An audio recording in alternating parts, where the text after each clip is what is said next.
غير المغضوب عليهم ولا الضالين.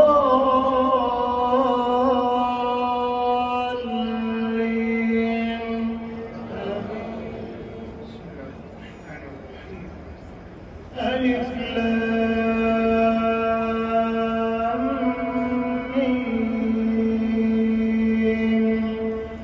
أحسب الناس أن يتركوا أن يقولوا آمنا وهم لا يفتنون. ولقد فتنا الذين من قبلهم فليعلمن الله الذين صدقوا وليعلمن الكاذبين. أم حسب الذين